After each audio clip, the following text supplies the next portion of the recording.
নমস্কার, তনয়াস রোজকার রান্নায় আরও একবার আপনাদের স্বাগত। আজকে আবার একটা রেসিপি নিয়ে চলে এসেছি, অনুষ্ঠান বাড়ির মতন পটল চিংড়ি। চলুন শুরু করি তাহলে। কড়াই বসিয়ে দিলাম, সর্ষের তেল দিলাম,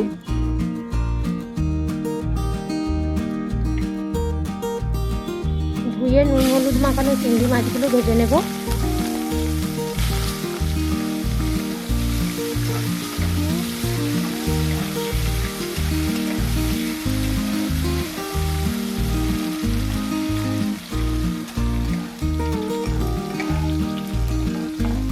চিংড়ি মাছগুলো দেখুন লাল লাল করে ভাজা হয়ে গেছে, এবার তুলে নেব।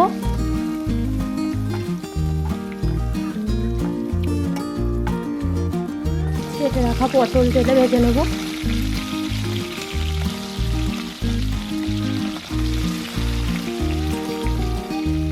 সামান্য নুন দিয়ে দিলাম,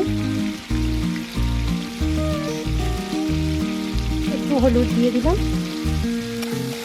পটলগুলো ভালো করে ভেজে নেব।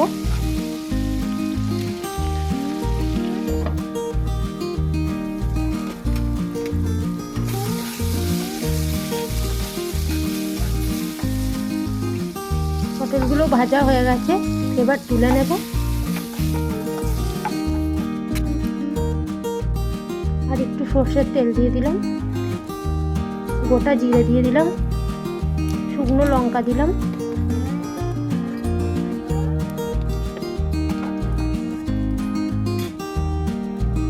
দিয়ে দিলাম পেঁয়াজ বাটা।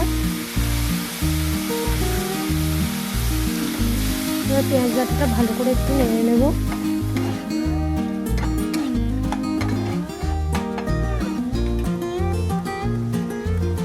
আদা রসুন আর কাঁচা লঙ্কা বাটা দিয়ে দিলাম।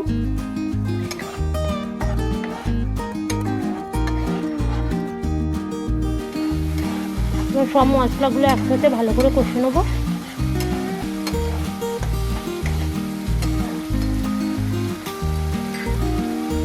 টমেটো পেস্ট করে রেখেছিলাম, দিয়ে দিলাম।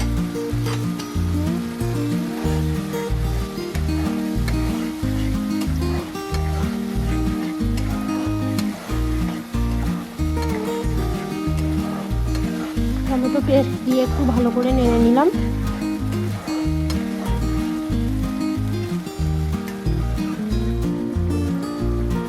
হলুদ গুঁড়ো দিয়ে দিলাম, জিরে গুঁড়ো দিয়ে দিলাম, লঙ্কা গুঁড়ো দিয়ে দিলাম,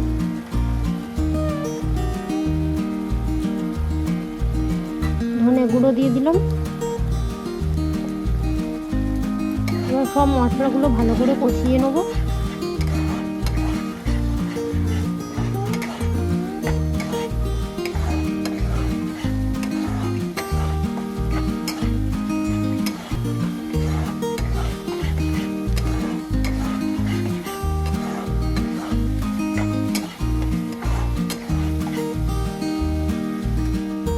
এবার কাশ্মীরি লঙ্কা গুঁড়ো দিয়ে দিলাম।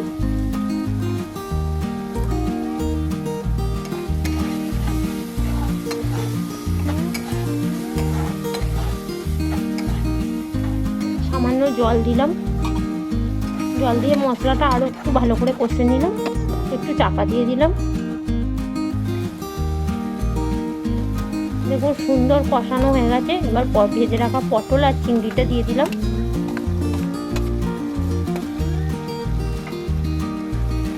এবার পটল আর চিংড়িটা দিয়ে মশলাগুলো ভালো করে কষে নেব।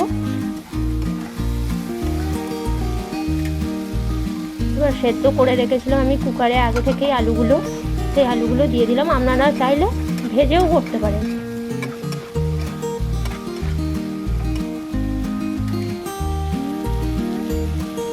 পরিমাণ মতো নুন দিয়ে দিলাম।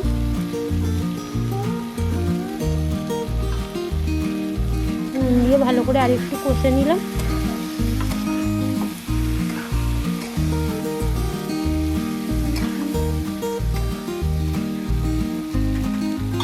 কষানো হয়ে গেছে, জল দিয়ে দিলাম।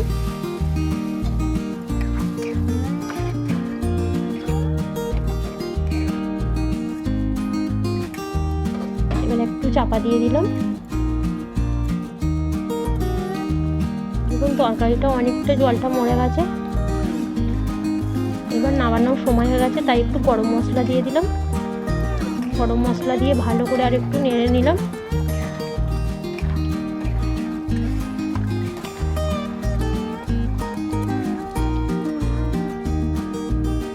যারা রান্না ভালোবাসেন এবং যারা খেতে ভালোবাসেন অবশ্যই চ্যানেলটিকে একটা সাবস্ক্রাইব করে দেবেন, লাইক করে দেবেন, শেয়ার করে দেবেন। আজকের জন্য এইটুকুই, আবার অন্য দিন একটা রেসিপি নিয়ে আসবো।